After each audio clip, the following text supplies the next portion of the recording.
With AI, I went from several million views a month to 100,000. AI destroyed that entire model. There's no point in having a website with historical artifacts because whatever you put up, AI is going to steal it anyways. It was very disappointing because I put a lot into that. Yeah. Years and years. My site has 100,000 backlinks type thing, but it doesn't matter anymore. The AI search has taken a big chunk away from Google. With these AIs, they're reading all your content. There's no way to monetize your content. You need so much traffic with ad revenue to make any real money. It's almost impossible. So the only way to do it is figure out other ways to monetize your content. Baseball history has been a part of my life since I can remember. The reason I started it was to be connected to my dad. When he got sick, he was in the hospital, he was in assisted livings. He's in these places with nothing to do. And so I went out and started finding old Boston Braves broadcasts. So it brought a lot of joy to him.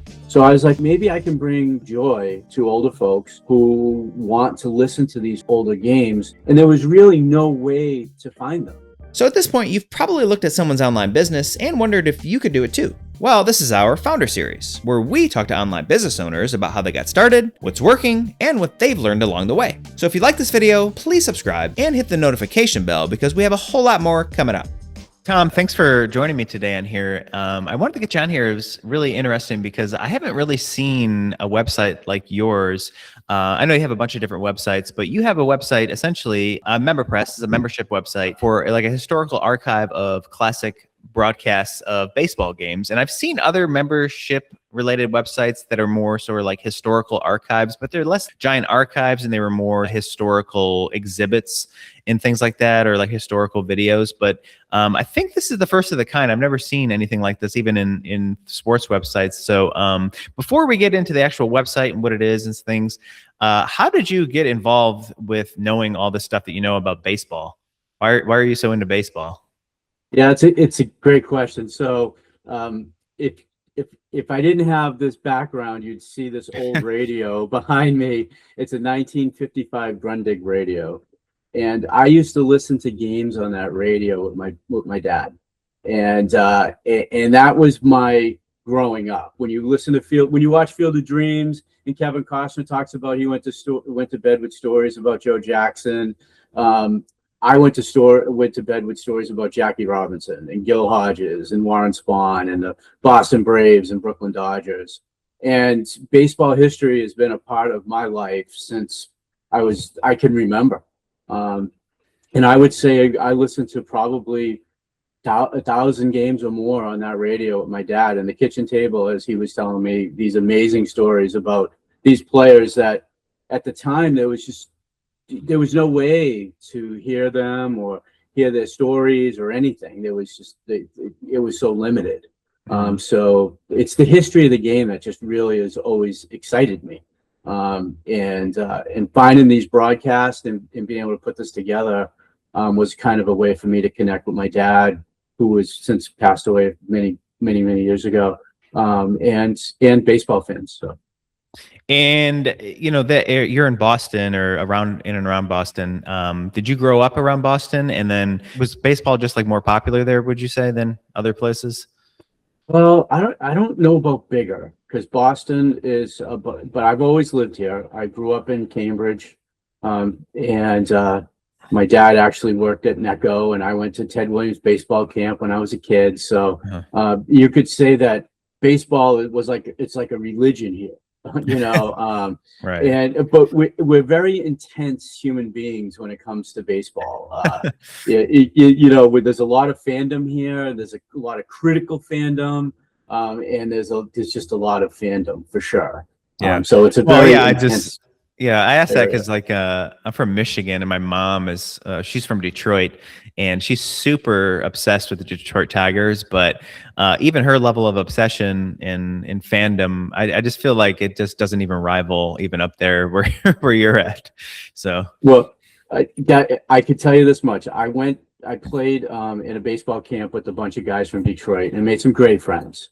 You know, Danny Beer, and a few folks like that, but they love the Tigers, and it doesn't matter if the Tigers won or lost. They love the Tigers. Who's your Tiger? You know, they just love their Tiger. Here, if their team, if you could, like the Red Sox just went on this crazy run, and now everybody's got them buried because they lost 5 straight after going whatever it was, like 37-5 or something. It's just that's the way we are. We're wired that way. We're looking for the negative. We're looking for that. Very intense fan base. Yeah. No, I just remember watching all these games. I mean, not that long ago, but the Detroit games with my mom, and like Papa Grande, the pitcher. I just would always he would always have this ritual that he'd do before every pitch with his hat, and I don't know. I just kind of it's like what you were talking about, just one of those memories that every time somebody touches their hat or does something weird with their hat, I always just think of Papa Grande, like doing his ritual with the hat before for a pitch. But so anyway, you said it before that you started a bunch of different businesses throughout your past. Can you just kind of go over maybe your background, just with like your career background and some of these other businesses that you started? I'm assuming they're unrelated to baseball. Yeah, that would be accurate. So I started my first business. I've been a serial entrepreneur my whole life. So I had paper routes when I was a kid, and then I turned that into a business by the time I was 20. And I had a business of publishing magazines, free magazines, and distributing free magazines. And so I did that. That was essentially my career for, I would say, about 25 years. I would start magazines, I'd sell them, I'd buy them. I had distribution businesses, and I actually sold the same distribution business 3 different times. I sold it in, I started it, I think I started in like 87 or 88. That's a long time ago. And then I sold that in 97. And then I went back out on my own in 2000, sold it in 2006. Started it again in 2012 and sold it in 2017. So it was really good to me and my family that I was able to do that. And I know free magazines aren't a thing now, but they were then. They was, if you go into a supermarket and you see those racks for free magazines, that's that was my business. Was creating those magazines, selling those slots, and distributing them. So that was essentially my career until 2017. And we'll get into the websites in a minute and stuff. But so primarily, you have one website, Classic Baseball Broadcast, and then This Day in Sports. Is that your website too? Yeah. So I started a This Day in Baseball website. And I had a previous website that I had about baseball history that I had sold, but I got back into it in 2018, and I started This Day in Baseball and basketball and This Day in Football, etc. So I have a lot of This Day in certain sports, but baseball is really the one that people care about. As for instance, I'm from New England, so like Tom Brady in football is like a god, right? But nobody cares about the fact that Tom Brady went, 23 for 32 on December 11th against the Buffalo Bills and threw 3 touchdowns. No one cares. But ask somebody about Mickey Mantle hitting 3 home runs on July 11th, 1956, and everyone has an opinion. So that's the difference between baseball and all the other sports, and that's why it's primarily my focus. For sure. Yeah, just randomly, because I just thought of it, and I don't want to forget. Do you do anything with baseball cards? Do you have baseball cards, and is that still like a hot thing? Because I have a bunch of them, but I don't really follow it that much. I follow Pokemon cards and kind of do the trends in the market with those and stuff. But are baseball cards still a thing? They are. I'm not into them. I don't. Matter of fact, I other than these audios, in like knickknacks that I collect when I go on baseball stadium tours with my grandson and my daughter.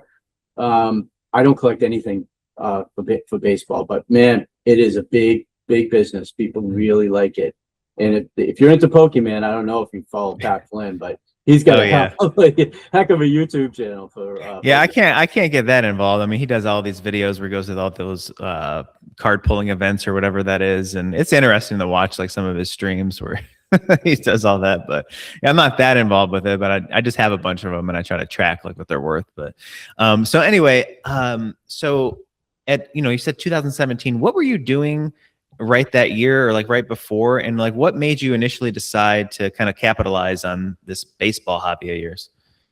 Yeah, no, it's a great question. So I had my distribution business, and I was also an Ironman, training for triathlon, and I got Oh, hurt really bad, training for triathlon, near death.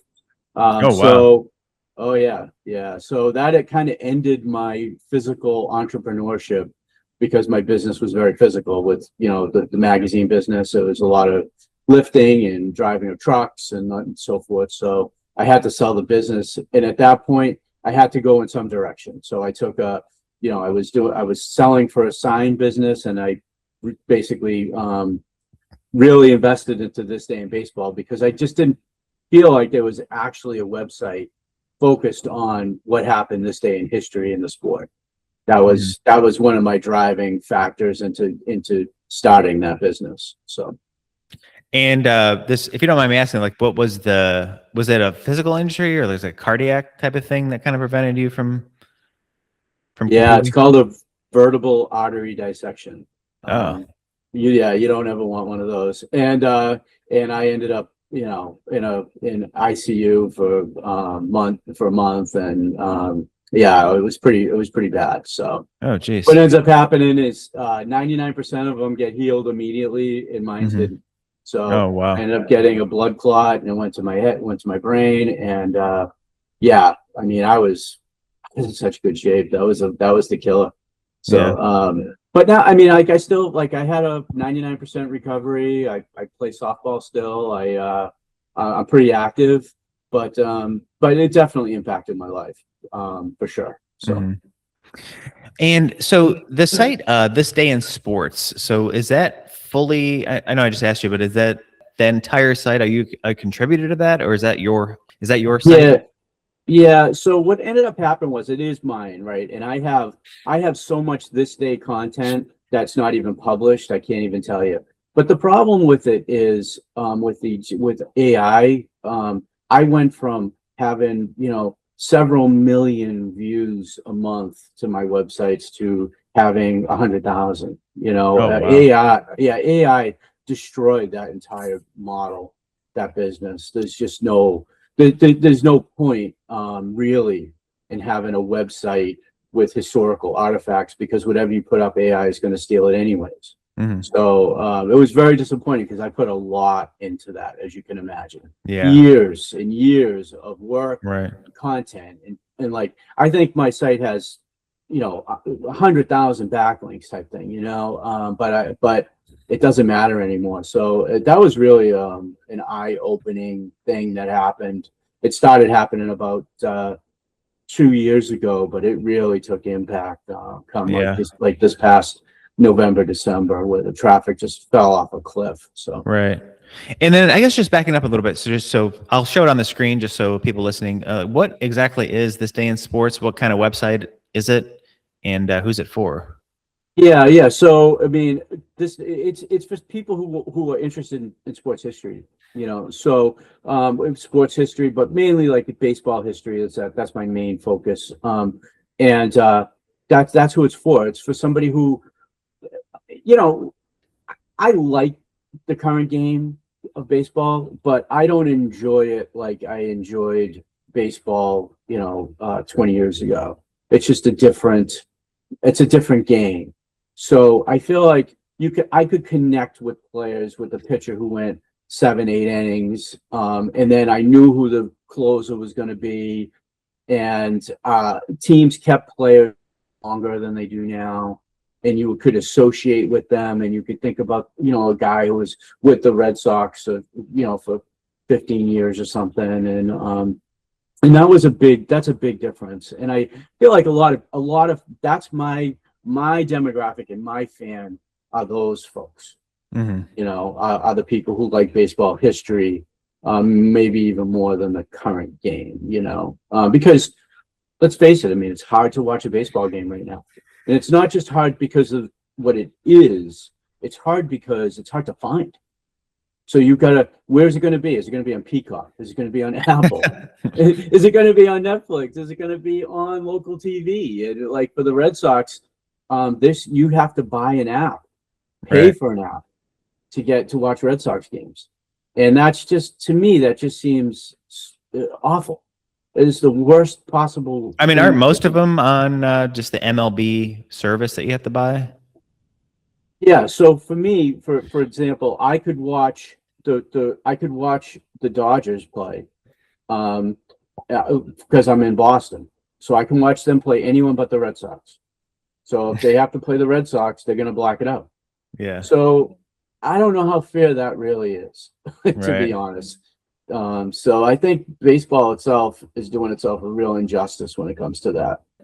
It's like that So with hockey too. I mean, even here in Nashville, you can't even watch like the Predators games most of the time unless they're playing like a couple different teams. It's just all blacked out all the time. it, yeah, and for instance, I'm not a soccer fan per se, but I thoroughly enjoyed the World Cup. Mhm. And to watch soccer, American soccer, the MLS, it's behind a paywall. The whole league is behind a paywall. As you can't even put up highlights of videos or any, it's just, I don't know. It feels like they're waging a war against themselves that they can't win. And their win right now is for the owners to get a contract, a financial contract for TV, versus what's good for the fan. Mhm. So, and I think eventually that's going to hurt them in a bad way. They think it's keeping them alive. I'm going to suspect is gambling, because Right. everybody does it. I mean, I don't do it, but I'll go to a game with my daughter, and she's literally doing prop bets on who's going to hit a home run and all this stuff. It's crazy, but I think that seems to be what's keeping them alive. So. Yeah. So kind of backing up a little bit too. So, you started this whole thing, you started these websites. Was This Day in Sports the first thing that you started then? And what was that whole process like of creating that website? Yeah, so this day it would really be This Day in Baseball. That was my first one. So what I Okay. did was I bought a website that had a lot of content on it. And then what I took out of that content was, on August 13th, 1979, Lou Brock got his 3,000th hit, against Dennis Lamb. So that was really what I got out of that. I got a ton of that content. And then I went ahead and I went and found more of that content. So I found that content, like Baseball Reference has this thing called Bullpen. And then there's an old website that doesn't exist anymore called Baseball Library. That was the same thing where they had they had a lot of old content for things that happened in 1879, 1899, all the way through baseball history. So that was Mhm. really, it was I had to find all that content, and then I had to clean it, and then I had to import it onto the site. So that was a lot of work. So, but pretty much the idea of this website, you land on the website. So is it sort of like whatever day that it is in the week, it'll show you relevant content for that day, or how does this actually work? Yeah, that was my premise. I mean, there's a lot of different ways to do it, right? So if you could do it by day, you could do it by year, you could go by team, and that was kind of like my thought process on when I built the sites and built Yeah. this. That was the general premise Okay. of what we were doing. And like I said, baseball was really it. And then I started like sports, and I started hockey and basketball and everything. But really, my main focus shifted away from this as soon as Hmm. AI started really killing the business, essentially. And then my main focus, probably for the last 18 months anyways, has been the classical baseball broadcasts, Yeah. Yeah. I want to which talk. is built on MemberPress. So Yeah. Yeah. We'll talk mostly about the classic baseball broadcast website, but just a couple things about this. So, all this content, I guess you just for baseball, but all of it, I guess, like where is this content coming from? I mean, where is all this aggregated from or created from? yes, again, I mean, I got a screen on here, but if I didn't, you'd see that I have a library behind me of thousands of books. So I've always been a history guy. I just love history. So I get it from reading. I get it from aggregating from other websites, finding information, whether it's, Wikipedia or, this day and whatever. But one of the things too is I didn't just copy, like AI would. I mean, I actually went in and tried to really expand the article. Like maybe it's like, Ted Williams hit 3 home runs on August 13th, 1957. But then I would find out who the pitcher was, where they played, maybe get a quote from an article, that type of thing. That was important, for me to really expand on it and give more, just give a little bit more. So, So like, so one of these, like, so I'm trying to find an example. So like some of this stuff, especially if it's historical articles, I saw some on here that were like from 30 something, but so a lot of it, like some of this stuff, it's you like actually typing it out from like some kind of, oh, okay, wow, okay. And then when you're saying, you're saying like AI really hit this website, how exactly has AI affected it? Like what exactly, like why is AI taking traffic away from it? Yeah, so a lot of people, and myself included, I used to use Google all the time. Now I default to Claude, and then I use Claude and Google to find things. So I think that the AI search has taken a big chunk away from Google. And then what's ends up happening is with these AIs, they're reading all your content. So if somebody was to research, whatever, August 13th on Claude, they could in theory come up with everything I have on my website. Oh, okay. It's not always right. Yeah. It's not, I see a lot of stuff that comes out of there that's not right, but that's had a real big impact for it. So the real problem when it comes to this, and this from being involved with MemberPress all these years, is that there's no way to monetize your content if you can't. You need so much traffic with an ad revenue, whether you're using programmatic ads or whatever, to make any real money. It's almost impossible. Unless you're like Mr. Beast or something. I mean, yeah, there's just so few of those people around. So, you need a lot of traffic to, so the only way to do it is figure out other ways to monetize your content.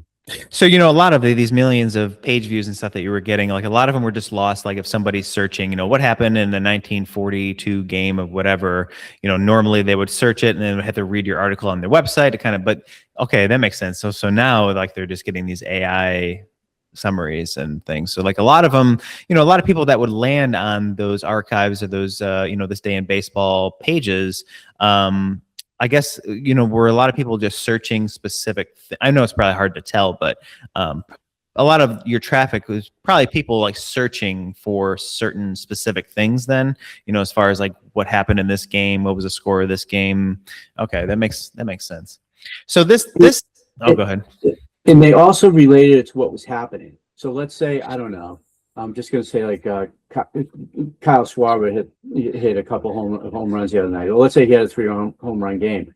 The people would actually, all of a sudden you'd see 3 home run games perk up on your search, because people they're listening to the game, they're watching the game, they got their computer open and, oh wow, who else hit 3 home runs on today's date or something? That for the Phillies over their history. So that was a big part of it too.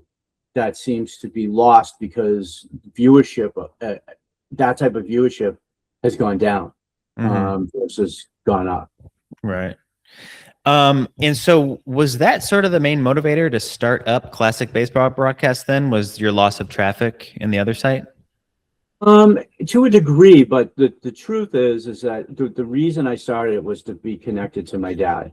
So my long and short story is when he got sick, and he was in the hospital, he was in assisted livings, and it was an awful situation. They have no programming for male residents, 0. So he's in these places with nothing to do, and in November and December, because he's a big baseball fan, and there's just no way to bring him that information. So I went out and started finding old Boston Braves broadcasts. So I found, the 1948 World Series, and I listened to those games with him. And then I found the 1967 World Series, and I listened to the game on the day I was born, actually. Red Sox won that game. Rico Pizzacelli had 2 home runs. Anyways, so it brought a lot of joy to him. So it was something that I put on the back after it happened. I put on the back burner, and then I watched my my wife's dad go through the same thing when he was in assisted living. There was no content for the male residents at all. So I was like, well, maybe I can bring joy to to older folks who want to listen to these older games, and there was really no way to find them. I mean, they're out there, but they're almost impossible to find. Right. In any way where you could sort, or you could, make some, if I wanted to find all the games that Mickey Mantle played in the broadcast, there's no way to do it. So that's kind of, it was those 2 things that really motivated me to put this together. So when did you start putting it together, I guess, collecting all the material, and then what year, I guess, did you launch the actual website? Yeah, so I went through a lot of different versions of classic baseball broadcasts. So I would say 2019 is when 2019 into 2020 is when I really started to make it happen. Mm-hmm. And I went through, I tried to do it on the WordPress site alone without a member, a really good membership product. And that was incredibly difficult. And then I tried things like Teachable. I tried things like Soundwise. I tried things like Private Podcast, Mighty Network, all these things. And the problem was always the same. I couldn't put together audio libraries for people to enjoy. So, it was a lot. I went through a lot to get to where I am today, for sure. Cool. And before we get too far in the weeds here, I'll show the website on screen real quick. But so, what we're talking about is classic baseball broadcast. And so what actually is the website, and what do members get with it? Yeah. So if you're a member, if we offer a free 7-day trial, so you can, try it out and see if you like it or not. But if you're a member, your day would start off with, and I can share my screen if you'd like, and I could kind of show you what a member would see. Yeah. But I guess, first, while you're sharing, what is the website? What? Well, it is an audio archive of baseball history. This is 100% real. It's when it happened. It's not AI generated voices. Everything is exactly how it happened. And it's for baseball folks who really enjoy baseball history. And they're looking to connect with their past. And it's also a great, as I experienced with my dad, it's always great to be able to connect with the generation that's ahead of you. It could be 1 or 2 generations, and hear their stories and their heroes, and see, and you can always find out something new. And that's really, it's just something I love about it. I every time I listen to a broadcast, and I have them on all the time, I'm always listening to something new. Mm-hmm. And so these are, yeah. So these are they all audio files? Is it a mix of full broadcast video files and audio files? It's 99%. Well, I would say 95% is audio. Okay. There are some videos. So. And then, okay, so what we're looking at here is, I guess, the whole website's a membership experience, and you have 2 plans, the monthly and the yearly. So somebody would buy them, they would sign up. And then what happens when they make that purchase? They get to a thank you page, I assume. And then, once they're actually a member, what does it look like for people? Yeah. So if you're a member, this is what you're going to see, right? Outside of my little stuff up here, you're going to see that, like, today's August 13th, right? Mm-hmm. So you're going to see all the things that happened, which ties into this day in baseball. You're going to see several things that happened on August 13th. And all these little pieces, all these notes over here are things you can click to about this player. It could be about that specific game, or about some interview the player gave. So, it kind of gives you an immersed feeling for what happened on, August 13th. And the way we did it this way is because, where do you start? I have we have 10,000 hours of audio. So where do you start? So you start basically on the day. So that's kind of, you could figure all these different pieces to search on, what you're interested in. And then if you just wanted to go to August 13th, again, it's kind of a little redundant, but here are the highlights. These are the games from August 13th that we have. So today's highlighted game, for example, right, is August 13th, 1979. It's the Chicago Cubs against the St. Louis Cardinals. It's the day Lou Brock got 3,000 hits. So if you clicked on that game and you ask like the user experience, also anybody who's a member gets a daily email from us. So they would get like the daily email about Lou Brock becoming Mr. 3000. And this is an email here. Yeah. So we give a little bit of information about Lou Brock, a little trivia, game of the day. So, Oh, wow. So now you go to, you click through and you go to August 13th, 1979, and here's the game of the day. So every single day they get this email then. Yeah, we haven't missed an email in 2 years. Huh. So that's pretty crazy, actually. So how were you dynamically displaying the day's content, I guess, on WordPress? So the page that you were showing earlier, that's obviously like a members only page, but is that just like a page? Can they access that through do you have a dashboard set up on the account page? Yeah. So there is an account page. I can open that up. Yeah. So if somebody wants to, when they log in, we've tried to make this as easy as possible, where it can bring them to the content. If they have a support ticket, they can do it here. These are all the directories. This is a way to manage your subscription. So we've tried to make it easy. And we made a whole help section to them so that with videos so that they can actually figure out whatever it is they need to do, so. And then, so when they click when they're logged in as a member and they click at the top daily highlights, is that the daily page that you showed? Yeah, they're going to see when you go to daily highlights. Oh, okay. You're going to see about 30 days that you can pick from backwards, but the most recent day is the first day. Yeah. So, cool. And how is that? How does this work? I mean, this is really kind of. This is daily highlights, so you can see these are all from. Oh, okay. From August. How are you dynamically displaying? When they click daily highlights, do they automatically see like this right here, the view for the day? And then how does that work on WordPress? Like, how are you displaying that information based on the day? Yeah. So it would be awesome if my developer was able to explain it to you, but I will explain it to you in the best way that I can. We have developed this through, we use Divi as our, whatever they use, a builder. And then we use a thing called ACF, Advanced Custom Fields. And then we use Divi Engine. And we use those two things to dynamically pull the content. So the beauty of the website is it's really only 20 pages or 25 pages, but all the content gets pulled from the data that we put in. The databases are massive, as you can imagine, but that's where everything gets pulled from. So that's kind of, so I'm showing you up here. This is August 13th, this 1979 Cubs. But as you go down, you can click on the teams and you can go to the teams pages. You can go to the ballpark. I got the announcers see above. You can click on here and go to the announcers. And these are all the players that were in the games, the manager, the starting pitcher.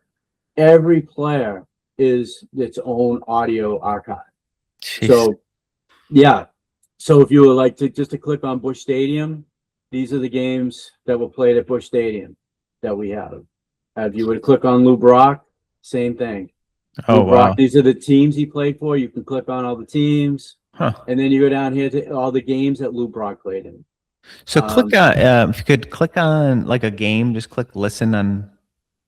Yeah. So this is another game Lou Brock played in at the Polo Grounds. I believe this is the game where he hit the first home run into center field bleachers, but same thing. It's right here. You got the announcers, the ballpark. every game, everything. It's like kind of like Willy Wonka, right? It's like, everything was edible, everything is clickable, and everything has an audio file for people to enjoy. Cool. So it's not like you can't find these games in other places. You can, but you can't find anything like this. I wanna know who the announcers were. Well, Bob Murphy, Ralph Kiner, and Lindsey Nelson, they announced this game. Who was the starting pitcher? Glenn Hobby. Who were the players in the game? Ernie Banks, Hall of Famer, Billy Williams, Hall of Famer, Lou Brock, Hall of Famer, Ron Santo, Hall of Famer. So you can go to each one of these pages and actually, see the audio library for each player. Wow. So, I mean, this is pretty crazy. How do you get all of these broadcasts? Like, where are they coming from? What's the process of putting it all on here? Yeah, they come from people, believe it or not, like people actually donate them. Some people will send me, I'll get a box full of VHS, recordings to play. I will get, you can find these things. Anything before 79 is not, there's no copyright on them. So you can find these things all over the place. So you could use that as long as there's not a copyright on it. So you're pretty much just sourcing them from all over the place. I mean, are someone like on archive.org that you're able to find too, or yeah, you can find them there. And like I said, I mean, if you did, you might see, Cubs, Mets, June 17th, 1962. You might see that, or you might see 061762 type thing, but you have no idea about who actually played in the game. You just click it. I mean, I remember the first time I clicked on one of them, and it was listening to Ty Tyson, and he was Mel Ott hit a home run in the World Series against Lefty Gomez, and my dad had talked about Mel Ott so many times I can't even tell you, and just to listen to an announcer talk about Mel Ott, it had me hooked. That's when he talking about him as Master Melvin and everything, and the respect that the announcers had for the players. Listening to like Willie Mays, how the announcers talked about Willie Mays. It's poetry. It's riveting. So. Just kind of a side note, isn't it interesting how like the announcers in sports especially, but just the announcers or like commentators on anything all sounded very similar, and how different it sounds today? You listen to any kind of old-timey sports broadcast and it all is sort of like a different feeling, where it's like they all like, today, welcome to Wrigley Field. And, it's like that voice where it's like really entrancing to listen to. Like there was just something about the way that they talked back then that like even I could just sit there for hours and just listen to like people announce these games, just sort of like, oh, and then we're on the field. It's just like there's just like a sound to their voice. I don't know if that's just plays into the nostalgia. I'm just kind of rambling, but I don't know. Yeah, I don't have a direct answer for you, and I'd like to, but I would say that I feel like they treated it like an art form, and they were professional announcers, whereas I'm gonna go back to Tom Brady again, right? He was an announcer on Fox. He should not have that job. He was a great quarterback, right? Right. Great quarterback, best ever in my opinion. But he's not a good announcer. He's not Vin Scully. Vin Scully knew how to bring you the game. He knew how to, whether it was TV or radio, those guys knew how to bring the game. They knew how to create your interest. They knew when to talk, when not to talk. They didn't try to be the show, but they also brought you. One of the things I've always found interesting about Vin Scully is he spent hours with the players before every game, learning their stories, talking to them. So it's something that he could share with the audience. And I just feel like that's a lost art.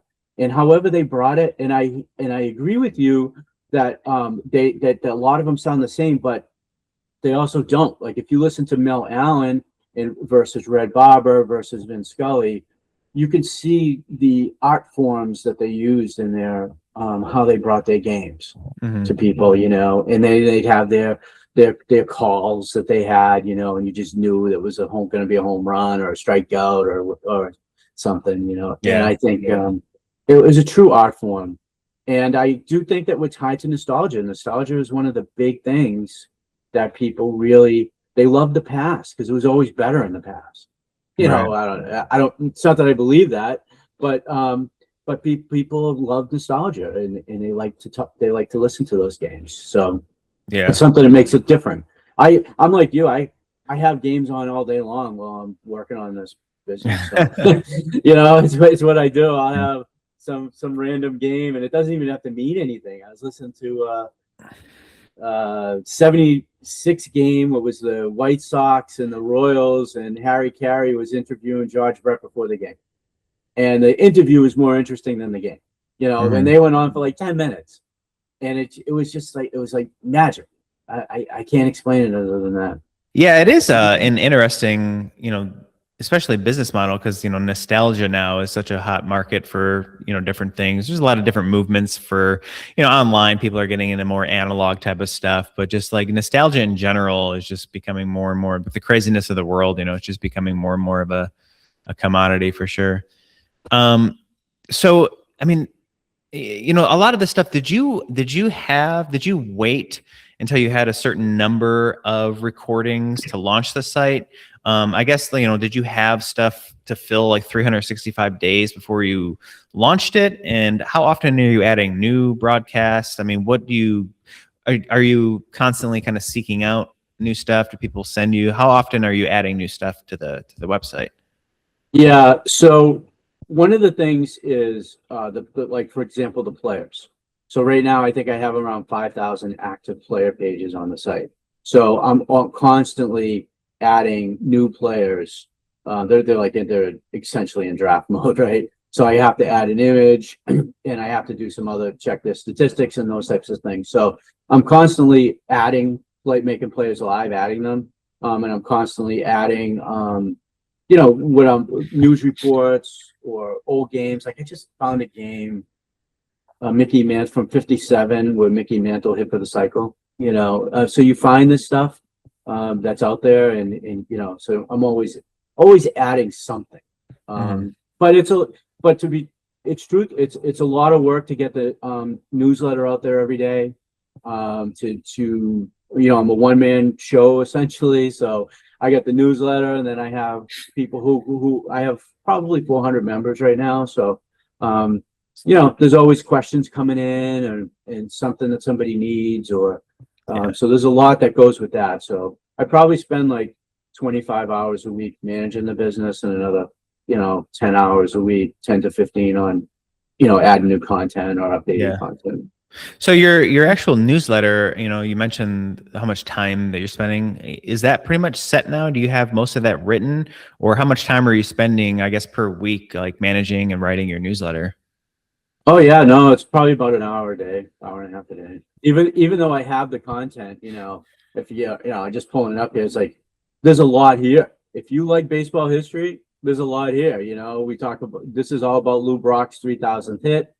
I love the quote he gave too. As a fan, I was first in line because he had never seen a 3,000 hit before, right? I mean, that's kind of like something you don't think about. But we got that.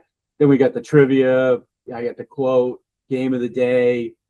We have a podcast. This is just regenerated content, the podcast, to be honest with you. I haven't updated that in a long time, but and then the highlights of what happened on this day, and most of these, because you've seen it already, that people can listen. Some newsreels of the day, milestones, like Billy Martin, he picked out starting lineup out of his hat, a couple of times when the Tigers were in a slump. It was kind of an interesting piece of history. Milestones. And I bring in a little bit about today's baseball, about what's happened, and then of course the answer to the trivia. So there's a lot that goes into this alone, as you can imagine. So you mentioned using Beehive for your newsletter. Do you find that pretty easy to use? Are you managing that exclusively yourself? And how does that all work with Beehive? Is it pretty plug and play? It's not. Yeah. Beehive. I think it's probably like of what's out there. It's what I like about it is you could send an email every day to, I have 20,000 subscribers, so I got I can send an email out to 20,000 people every day, 365 days a year, and my cost month to month is the same. So I like that. I like the fact that they do have an ad network, which is great. But I don't like their interface. It's not great. So that I find that a problem. But I mean, it's probably like a B plus type thing. But but I've been using them a while now, probably a year and a half. Okay. So I've tried. I'm like, Pat Flynn, man. I was like a crash dummy for all these things, and they probably have worked the best for me, but I don't use their website. Their website's not great. That's why I'm trying to push everybody to my website, because it's much better. So, and I control it. Yeah. It's it's not rented land. I own it. And I try to tell people, explain people the difference, but they don't seem to get it. So, you mentioned that you tried to do this sort of experience on just WordPress. And did you start initially, like, what made you seek out like a more of a membership solution like MemberPress? Were you trying to, when you said that, were you trying to paywall things with just WordPress before? Yeah, I mean, I tried like Memberful, and it was okay, but I didn't think the experience to use the people were getting was really worth paying for. And then I tried to use Teachable. Teachable's a fine product if you have classes, but I didn't have classes. So, for example, if I wanted to, whatever, let's say just this August 13th game, right? With I would have had to done a separate a separate module for Barry Foote, for Bill Buckner, for Bruce Sutter, and then load up all the games for those guys. It didn't automatically just bring it all together. Mm-hmm. So it was a really not a great experience for the user. So I wanted the user to be able to have this experience where they could go to this game and they can click anything they want. They could just listen to the game, or they can click anything they want. Mm-hmm. So I found, that was the difficult part. So, I researched, like, there was another one, was it called Sourcey or something like that? I think it was. And they actually did offer a certain part of this, but it was just cost prohibitive. It would have cost hundreds of thousands of dollars for all the audio I had. So, that's why I landed on MemberPress. I knew it was going to be a WordPress website. But I landed on MemberPress because I thought it offered the best opportunity to be able to manage a membership, subscription-based website. Although I'm gonna change it from calling a subscription-based website, I think, to a streaming, because that seems to be the word everyone understands. And it's it's pretty synonymous now. I mean, most streaming services are paid. So we're talking about the membership experience, just to kind of get it out of the way, so we can close down the screen share. So you have some other tabs. Do you have anything else as far as what it looks like on the back end for members? I'm not sure if we looked at all your tabs that you have open, but just as far as like anything else you can show us about like the member experience, once they're logged in, they're paid, how they access their content, some of the other stuff that they might see or get. This is the thing that people want the most. It's the games. So if you wanted to research a game here, you could research ALCS games, right? So you click on ALCS, and here are all the ALCS games we have. There's 125 ALCS games. But if you wanted to say, hey, I just want the Boston Red Sox ALCS games, so here they are. So you can really drill down search-wise on what you want to listen to. Let's say you want to listen to the ALCS games from 1975. Red Sox games, ALCS night, and there they are. So I think that's the experience that we wanted to give the users, so that they can do that, and they can do that on anything. They can do that on newsreels. It's the same thing. Where they can sort all different ways for what type of newsreel it is, who the interviewer was, the name of the show, whether it was, baseball radio cards or Bob Feller show, the players that were involved. Any teams that were involved, you can really drill down on the content to be able to get exactly what you're looking for. Cool. So I guess as far as, when you first launched the website, like how much stuff did you collect and digitize before you launched it? And what was the whole process of getting the actual multimedia, the audio files on the website? Yeah, it was labor intensive. So the way it ended up working was, I was super frustrated with Teachable, and I was looking for something new, a different direction to go in. And then my developer, who happens to be my lovely wife, Linda, she was in between things in her career. She's a transitional CFO. So she took on the project because she's very, she has that ability.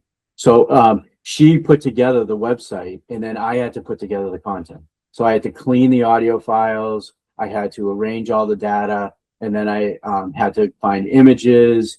And I put all that together while she was building the website. So it took about 18 months, start to finish, to get the website launched from Teachable to our own platform. Uh-huh.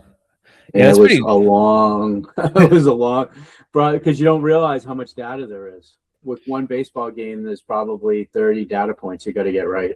What does it actually look like? Just say, for example, you have a broadcast from 1942 or something. What is that on a cassette tape? What is it on? And then what kind of equipment do you have to actually capture that stuff and then put it on digital? Yeah, the answer is yes. It's on anything. It can be an MP3, an MP4. It can be a cassette. It can be a VHS. It can be a DVD, and you get them from all over the place. So I basically have all those things, and then I convert them through an interface on my computer, and I upload them into like Camtasia type product. Try to clean the audio the best I can and listen to the game, because there's a lot of stuff sometimes it can be in there that you got to clean up. So there's a lot that goes into. I would say 1 2-hour game could probably be 6 to 7 hours work, maybe more. Do you know how that stuff was preserved? And say even in the 30s or 40s, like what these broadcasts, like what were they recorded on initially, and then how was that passed down to where it gets on a cassette? I mean, how were they recording that stuff back then and storing it? Yeah, they weren't. That's why there's so few of them. So what used to happen is, let's say 1975, the Red Sox played the Yankees, right? They would record the game. Some highlights would go to NBC News or whatever, and then they would re-record over that tape the next day. They didn't preserve that stuff, and that's why there's so few of those games out there. So you might be able to find, but let's say from 1979 back, there might be 5 to 7,000 games total that you can find. Oh, and there was 100,000 played. So just to give you an idea how rare it is to have that. Yeah. Are there any standout? I mean, I'm sure there's a bunch, but any certain broadcasts that you have in your mind that you're really looking for that you don't have yet? Oh, that's a good question. I really hadn't thought about that. So one of the things, I would say anything to do with like Jackie Robinson or Ted Williams. I would love to have heard Jackie Robinson's debut. That game to me would have been one of the most amazing games to listen to in the history of the sport. Mm-hmm. That stands out more than anything, I think. But I've listened to the game I wanted to listen to the most was the when the Brooklyn Dodgers won the 55 World Series. So I've listened to that game a dozen times, and so it's those types of things. Because even though I'm from Boston, I'm a bigger Brooklyn Dodger fan than I am a Red Sox fan, believe it or not. So so cool. Huh. Yeah, I was just thinking if there's a way for you to do some kind of an outreach program if you're really looking for certain things, give some kind of incentive for people to send them to you or something. Yeah, there was a guy who reached out to me. God, I'm trying to remember the guy's name. He pitched for the Twins, and he pitched a no-hitter. And it was it was a game from 1962, and he wanted to know if I had the broadcast of it, which I didn't. But I did find that the Twins actually rebroadcasted the game a week later, because they had already erased the tape. But the broadcaster rebroadcasted the game and made a like a 45 of it. So that was kind of cool. I have been looking for it on eBay and everything, and I can't find it anywhere, which is unfortunate. But yeah, I can't say that there's anything particular because it's just my volume of games is so deep. Yeah.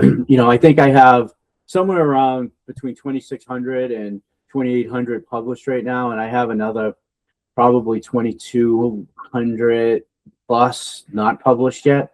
So there's quite a volume of games not published that I have to go through still. Well, kind of speaking of that, I mean, going more back to the tech side of the website, do you know where you're using for like web hosting and storage, and like how much storage you need for all this? A lot. So I use Kitsta for my server. They're pretty good. They have some limitations, but they're pretty good. I use Bunny. Net.net for all my storage. They're probably I could use my my podcast host for storage, but the problem is like if I decide to change, then I have to change all the audio background too. So that's why I essentially went with Bunny. And those audio embeds on the website, is that through Bunny Net too? No. It's what is that called? I think it's Presto. Oh, Presto Player. Yeah. I use Presto Player because I thought that I researched all of them, man. When I say I was like Pat Flynn researching everything, I researched everything as best as I could, and then I thought they offered the best of what I could find out there. So. Yeah, you talk about Pat Flynn. When you started this venture, I mean, were you researching kind of business podcasts to learn, or is it just something that you've always listened to? I'm a life serial entrepreneur. So when I was looking for the next thing, it was Pat Flynn, and I'm trying to remember that other guy who kind of went away, John Lee Dumas, and those guys, So they were constantly, they were people I listened to a lot in the beginning as I was trying to figure out the internet space. So, and I thought they were pretty helpful in what they provided to you. I mean, they gave you 70% of the information. And I thought, for instance, Pat Flynn was less of a salesperson than John Lee Dumas, so people weren't paying Pat Flynn to be on his show, but they paid Jim Dumas to be on his. So he was smart. He made a lot of money. And, as far as the whole membership experience using MemberPress, is that something, does your wife manage that, or do you manage like the actual membership component? Yeah, at this point she's checked out, Oh, okay. She doesn't do anything anymore. So it's all me. I manage the entire process. So, so she built the site and kind of set up certain things in the end, and then you're fully managing it now. Yeah, she went as far as she was going to go. She put it, it's like you've seen the site, so you could get a feel for it. It's a pretty robust site that she created, and the content, the way it relates to each other, and she gave us what we were looking for. But now I manage it all, and I think that MemberPress offers a lot of great management tools. For the site, and the support's been super responsive to me, and they even gave me some code to solve a problem I was having recently. So I can't, I have nothing to complain about those aspects of it. So do you find it pretty easy to manage like the membership information, the subscriptions, or do you kind of use other third-party plugins to kind of see like metrics and stuff, or do you find it pretty easy to kind of see information about your members, see kind of certain stats that you want to see? I think like I have to research this on my own end, is just making sure. I'd like to see more of what people are doing when they're on the site. I have a few things like opt-in monster. It helps a little bit, for that. But I'd like to see more of what people are doing so I could understand what they want more of. I'll put out a survey every now and then. So, but that's something I'd like to see more of. And I would just love to solve the newsletter thing and have my own, email service provider and my own thing that way, instead of relying on a third party and whatever they decide is the next coolest thing. So Yeah. And as far as like membership features or add-ons, are you using anything else, like maybe like the gifting add-on or some of the other add-ons like social logins or anything like that? yeah, so I use the gifting add-on. I use gifts, and I have a corporate membership. So for instance, my real goal here, although I'd love, Joe Baseball to subscribe, who's 50 years old and wants to listen to 1957 Boston Braves games. I love that guy, and we'll have great conversations through email and great stories. But my real goal here is to get into the corporate assisted livings, and they can provide this. They can provide this as a value to their male residents, who are the most underserved group in all out there. The male who is in the senior retired male has the least amount of things to do, and they're also the most reclusive group because they don't engage. So I would love to give this to more of them. So I use the corporate part for that part of it. Have you done any outreach for that, like assisted living places yet, or? I have. I've done quite a bit actually, and I have several corporate accounts, so it does work. But yeah, that's the real direction I'm trying to go in with this. I mean, I love individuals. Don't get me, I love them, but the corporate piece of this was really the area I want to expand. Yeah, and just a couple more things, is I can go on forever with this. It's just really interesting. But as far as like your actual current members, are you able to see where they're coming from? Like, how do they hear about you? Yeah, I would say 90% of them come through email. So they'll sign up for my daily newsletter, and then once they sign up for the newsletter, they get a series of several emails over 2 weeks about joining the website, and then constantly, like if you got today's email, the game of the day was Lou Brock's 3,000 hit. If you're not a member and you want to listen to that game, then you can sign up for free. So I convert about 1.5% from that, which is Okay. a little bit above the norm, but it's right in there. It's not earth shattering. So, but I need, out of every 100 new subscribers, I'll get, out of every 200, I'll get three new members, and then I'll get two that stick past the 7-day trial. And then outside of actual signed up members, are you able to see some of that traffic? I mean, even if people don't sign up, like landing on your website, are you able to see like where they're coming from? Yeah, I would say about 70% are from the emails and 30% organic or Facebook, or because I do post a lot on Facebook, but that traffic is definitely dwindled unless you want to pay for advertising. So, and do you do social media at all, or YouTube? I do. I have a YouTube channel. I have probably 1,500 videos on it that have happened this day in baseball type stuff. About 10,000 subs. Not great, but it's something. And my Facebook page has probably 50,000 followers on it. As far as the process of doing all this, just doing this website in particular, Classic Baseball Broadcast, like what is the biggest thing that you've learned?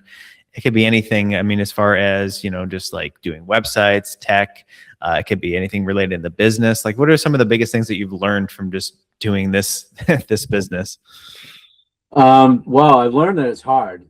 First of all, yeah, there is no such thing as passive income. That is a crock. It's hard, but I've learned a lot about taking your time with data.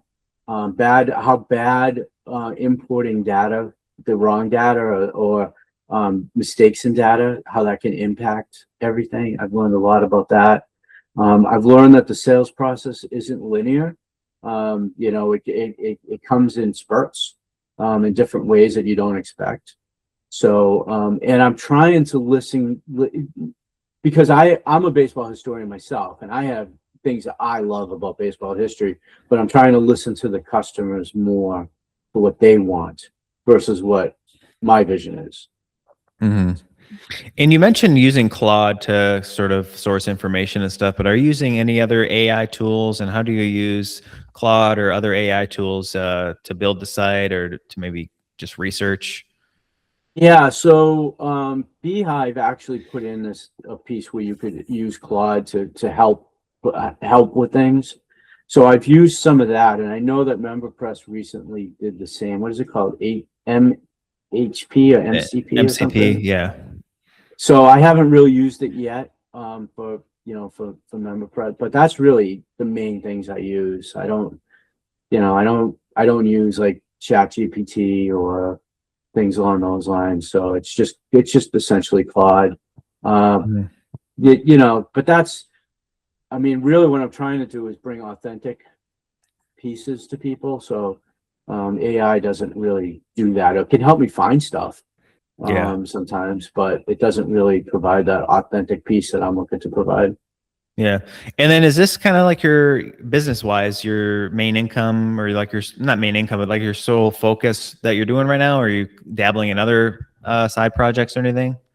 Yeah, it's really my sole focus right now. So I do this, and I am trying to finish up my degree because Oh, okay. I never finished my degree when I was younger. I started my businesses and I went to work, and that's kind of what I did. So I'm trying to finish up. I'm not Mark Zuckerberg, so I'm not getting honorary degrees anywhere. So I'm trying to finish up my degree, and this is really my focus. Yeah. I really want to do something with this. This is my what I'm really trying to do at this point in Yeah. time. Degree in what? Well, it's going to be probably in business administration. So, Oh, okay. but Really cool. yeah, it was my fastest path to Yeah. finishing it off. So, Yeah. And just two last things. So as far as going into the future of the website, besides more broadcasts and more things, are you hoping to add any new features or add anything else to the website in the future? yes, I have a book that I'm finished just finalizing right now, which is basically, this day in baseball, but it's this day in baseball for every team. So like if you wanted to find out what happened to the New York Yankees on April 4th, you can find that out. Or if you want to find out what happened to them in 1977 season, chronologically, April 4th, August 5th, July 6th, whatever. That's, I'm close to finalizing that. So I really feel like for the it'll be a nice add-on for what we do. And then it's going to be all electronic. So it'll tie into the website so that you can then click on a link and then listen to that game or see that player. So that's where I'm at right now. I'm at the final stages of putting that together. So I'm hoping to have it out sometime in September. So Yeah. Cool. Well, thanks a lot for hopping on here and doing this today. It's definitely really interesting to me. I'm gonna have to listen to some in the background, like listen to and get entranced by some of these old broadcasts. Because I watch baseball from time to time, and like the follow the Tigers somewhat, but I don't know anything about it. It's always been something that I've been meaning to actually get into, just as a fan or a casual watcher. But I actually don't even know that much about baseball at all. So maybe this will inspire me to finally get around to it. But there definitely is like a piece of nostalgia that I think that you're capitalizing on that a lot of people just sort of crave now, especially with the world becoming crazier and crazier with tech and uncertainty. People are just sort of reverting back to older things and, trying to find some sort of comfort into it. I'll close with this part, right? Did you say it was your mom or your aunt who was a big Tigers fan? Oh, my mom's obsessed with it. Yeah. And you don't have to date it, but let's say she was listening to games in the 70s, right? You could, and she's obsessed, and she was obsessed with it back then, and she could listen to, Mark Fidrich pitch a game, right? And that is a way for you and your mom to connect, where she Hmm. could bring that fandom to you. That's really cool. The last game I listened to with my dad was Kurt Schilling pitched the ALCS game 6. And matter of fact, just thinking about it now, it gives me goosebumps. And I listened to a couple of the games that I went to with my daughter during 2004, and those are great memories, and it's a way for you to connect with people, even if you're not a fan. And you can feel their emotion. They can tell you the stories, because baseball is more than just a game; it's about the stories. and about what it means to them. And I think that's something you can get out of it, even if you're not a super Tigers fan, you know. Awesome. Yeah. So if people want to reach out to you, get in touch, or follow you on social media and get to your website, where do they go? They can go to the website, classicbaseballbroadcast.com, and you can hit the contact us, and I'll get back to you. You can connect with me on LinkedIn. My name, Thomas Hannon Jr. Either way is fine, and I'll connect with you. And I love to talk to anybody about the site, about baseball history, anything, even business wise, whatever. I'm happy to talk to folks. Sweet. Again, thanks again. And thanks everyone for listening. And we will see you in the next one.